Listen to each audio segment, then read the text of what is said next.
To pot se je temnilo in naletaval je zelo težek sneg. In ko sta Stispuh in Duh hodila po ulicah, je bil čudovit pogled na ognje, ki so bučali po kuhinjah, sprejemnicah in vseh mogočih prostorih. Tu je prasketajoč plamen odkrival priprave za tihotno večerjo z vročimi jedmi, ki so se dodobra prekuhavale pri ognju, in temno-rdeče zavese so bile pripravljene, da jih potegnejo in izprejo mraz in temo. Tam so vsi otroci bosi stekli iz hiše na sneg naproti poročenim sestram, bratom, sestričnam, bratrancem, stricem, tetam, samo da bi jih prvi pozdravili. Spet tu je bilo na oknicah videti sence zbranih gostov in tam je peščica čednih deklet v kapucah in krznenih škornjih lahkotno stopicala proti bližnji sosednji hiši in pri tem so vse hkrati klepetale. Tam pa gorje se samotnemu moškemu, ki jih je videl vstopiti, te premetene čarovnice, saj so se dobro zavedale, kako žarijo. Ampak če bi človek presojal po številu ljudi, ki so se odpravili na prijateljska srečanja, bi utegnil pomisliti, da ni nikjer nikogar doma, da bi gostom, ki pridejo, izrekel dobrodošlico. V resnici pa so v vsaki hiši pričakovali družbo in nakladali na ogenj pol dimnika visoko. Sveta nebesa, kako je bil Duh ves iz sebe, kako je razgalil prsi in sproščeno dihal, kako je odpiral mogočno dlan, plaval naprej in z radodarno roko razsipal svetlo in nedolžno veselje vsem, dokoder je dosegel.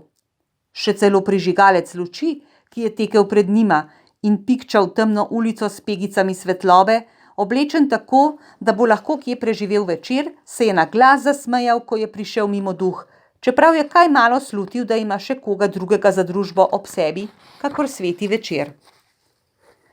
In ne da bi ga Duh količkaj posvaril, sta že obstala na prazni in samotni pustoti, kjer so bile razsute pošastne grmade robatega kamenja, kakor da gre za pokopališče velikanov, in voda se je ali bi se po mili volji razlivala na vse strani, če bi ne bilo mraza, ki jo je imel za jetnico.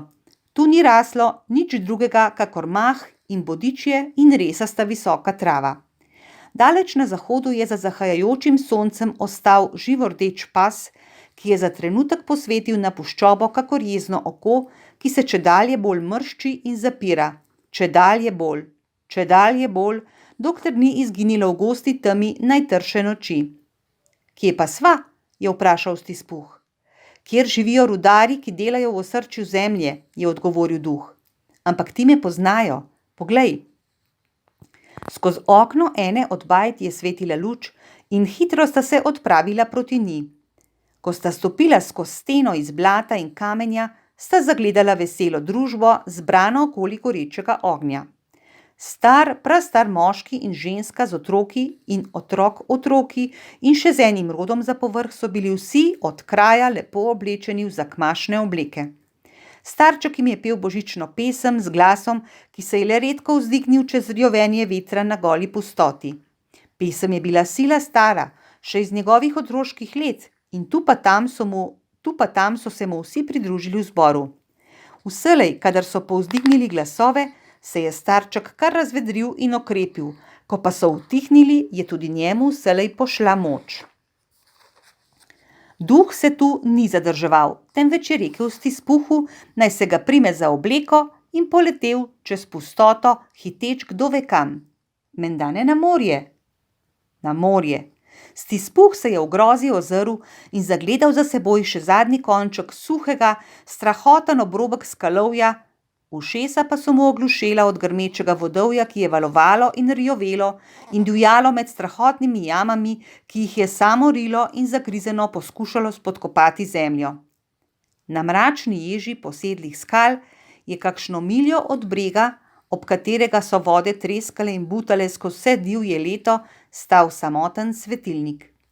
Veliki kupi morske trave so se oklepali njegovih temeljev in viharniki, človek bi najrajši pomislil, porojeni iz vetra, kakor haložje iz vode, so vzletavali in se spuščali okoli njega, kakor valovi, ob katere so se podrsavali. Ampak tudi tukaj sta dva varuha luči prižgala ogenj ki je skozi lino v debelem kamnitem zidu pošiljal žarek svetlobe na grozotno morje. Nad kosmato mizo, za katero sta sedela, sta si segla v rožene roke in si zaželela vesele božične praznike ob vrču groga, eden od njiju, tudi starejši, ki je imel ves obraz znakažen in zbrazgotinjen od surovega vremena, kakor kip, ki bi mogel stati na krnu kakšne stare barke, pa je zaokrožil glasno pesem, ki se je sama po sebi dajala z viharjem. Duh je spet pohitel naprej, čez črno razburkano morje, naprej, dokler se nista, ko sta bila že zelo daleč stran od vsakega brega, kakor je rekel Stispuh, spustila na ladjo.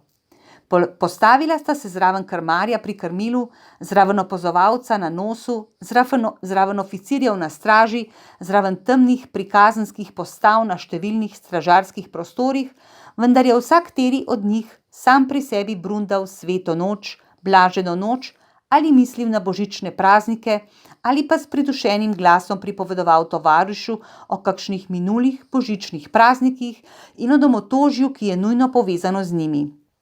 In vsi na krovu, naj so bili budni ali speči, dobri ali slabi, so imeli na ta dan prijaznejšo besedo drug za drugega, kakor na katerikoli drug dan v letu, se vsak v svojem obsegu udeleževali sosedove prazničnosti in se spominjali tistih, za katere so bili nadaleč v skrbeh in se zavedali, da oni ravno tako z veseljem mislijo nanje. Za Stispuha je bilo veliko presenečenje, ko je poslušal zavijanje vetra in premišljeval, kako mora biti vzvišeno, ko se pomikaš skozi samoto in temo nad neznanim breznom, katerega globočina je ravno tako skrivnostna in neznana kakor smrt. Za Stispuha je bilo veliko presenečenje, ko je sredi take zaverovanosti zaslišal prisrčen smeh. Za Stispuha pa je bilo še veliko večje presenečenje, ko je prepoznal, da gre za smeh njegovega nečaka in da se je znašel v svetli, suhi, sijoči sobi, duh pa je stal zraven njega, se smejal ravno tako, gledal nečaka in mu prijazno pritrjeval.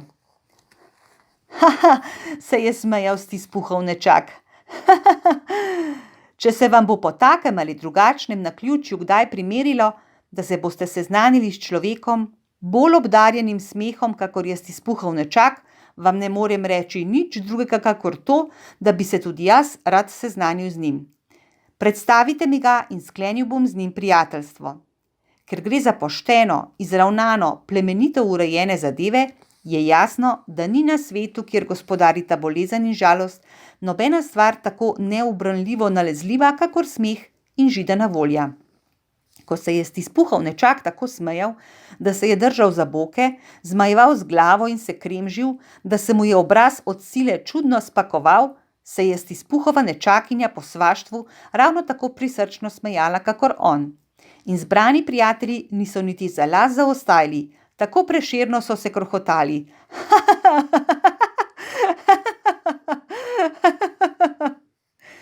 Dejal je, kakor tu stojim, da je Božič flavza, je zaklical Stispuhov nečak. Pa tudi verjel. Sram ga bodi, toliko bolj Fred, je prizadeto rekla Stispuhovega nečakinja. To rečem, te ženske nikoli nobene reči ne napravijo polovičarsko, zmerom jim gre za res.